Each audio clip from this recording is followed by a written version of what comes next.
introducirnos en el mundo de las sustancias en sí, vamos a hacer una gran clasificación,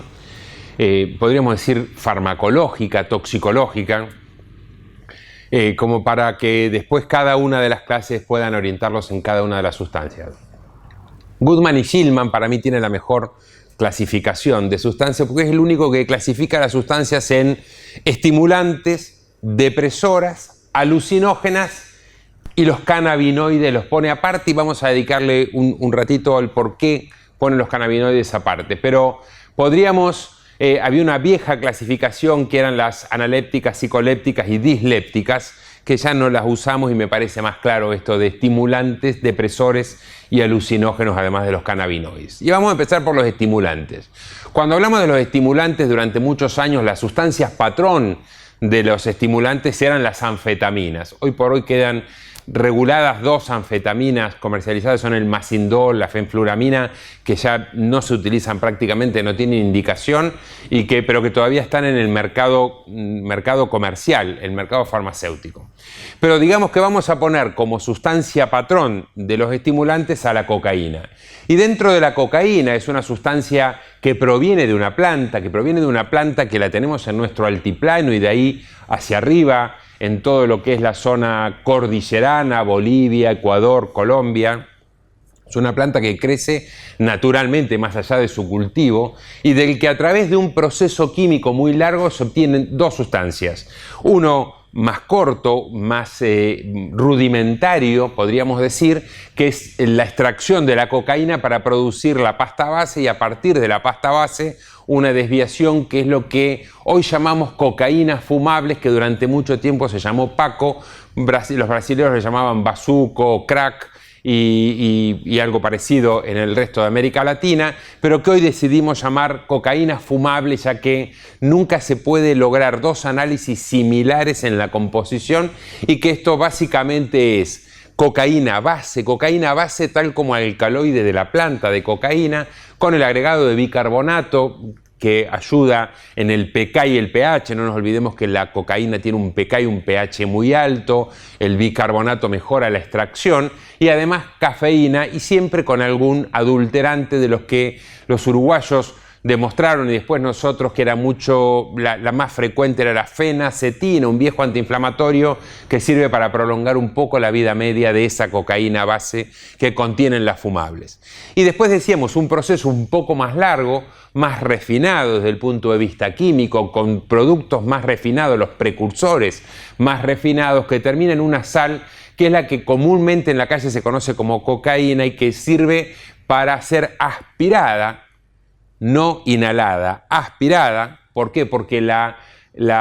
disolución de esa cocaína más refinada, que es hidrosoluble, se produce en la fosa nasal y de allí se produce la absorción. En cambio, las cocaínas fumables sí se inhalan porque en realidad se fuman, y la absorción es a nivel pulmonar, a nivel alveolar. Digamos que esta es la sustancia patrón del grupo de los estimulantes. Tenemos dentro de este grupo los que llamamos también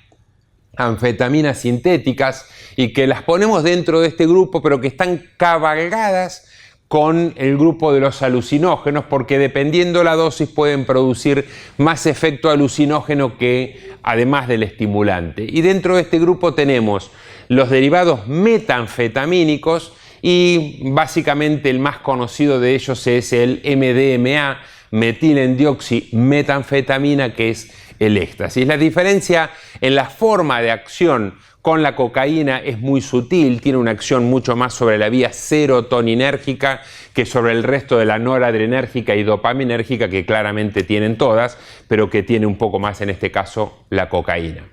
Dentro de este mismo grupo podríamos incluir algunos otros alucinógenos estimulantes, como por ejemplo algunas plantas. Dentro de este grupo podríamos incluir el grupo de las brugmansias y las daturas. Hay algunos libros por ahí que pueden, libros de lectura fácil que pueden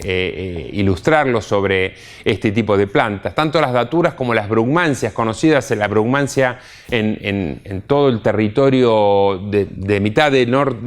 del país para arriba, en realidad, de nuestro país aparece y se lo conoce como floripondio. Es una planta de ornamentación que está fácil en los jardines y que contiene muchos principios activos que funcionan como estimulante, la escopolamina, la iosina, el escopoletol, incluso tienen nicotina, que en altas concentraciones es el responsable de las arritmias que pueden generar, y que son estimulantes pero con un gran componente alucinógeno porque generan un síndrome atropínico del que seguramente van a hablar también.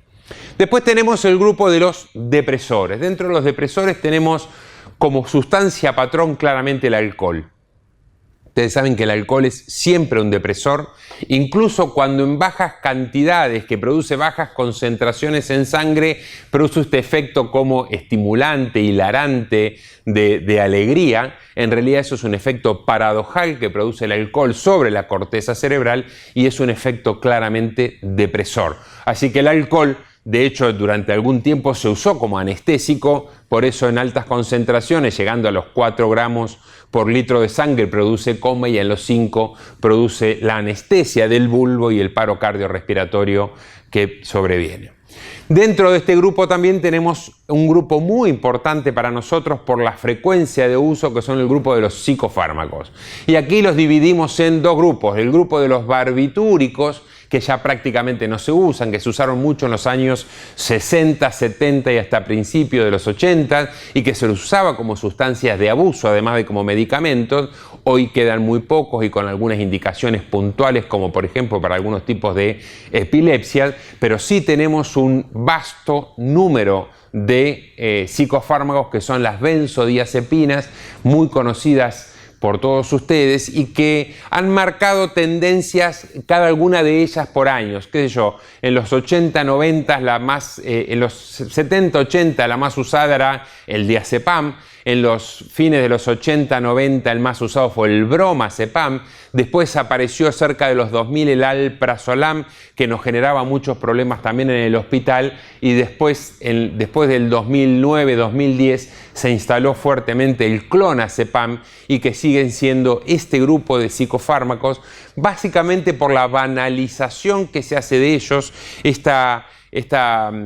falta de respeto que tenemos por los medicamentos como sociedad, que hace que pidamos medicamentos, que convidemos medicamentos. Hay gente que consume medicamentos porque alguien le dio un cuartito, un medio comprimido porque alguien le hizo bien, y que de esta manera banal consumimos, produciendo graves deterioros, básicamente porque no se sabe, porque no los conocemos, porque muchas veces los médicos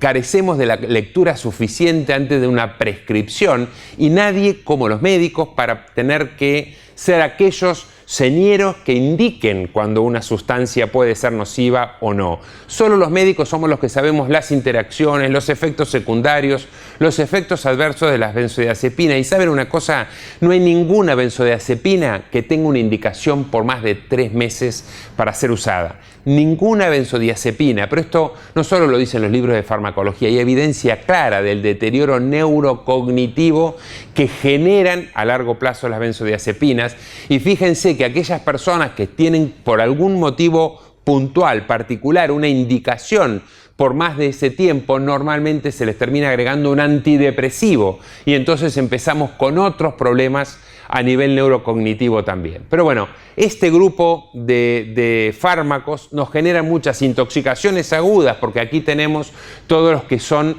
por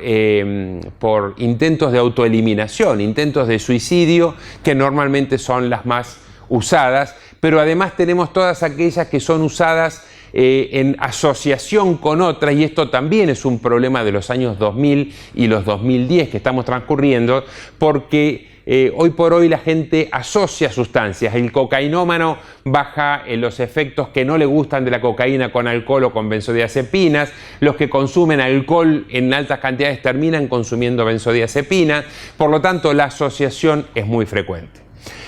Después tenemos el grupo de los alucinógenos. Dentro del grupo de los alucinógenos tenemos una sustancia patrón que es la dietilamida del ácido lisérgico, que proveniente de un hongo conocido por ustedes seguramente, el Claviceps purpurea, más conocido como cornezuelo del centeno, que es uno de sus componentes junto con el resto de los derivados de la ergotamina o del ergot, pero que de muy fácil síntesis en poco espacio, en forma ilegal, pero que está junto con el LSD,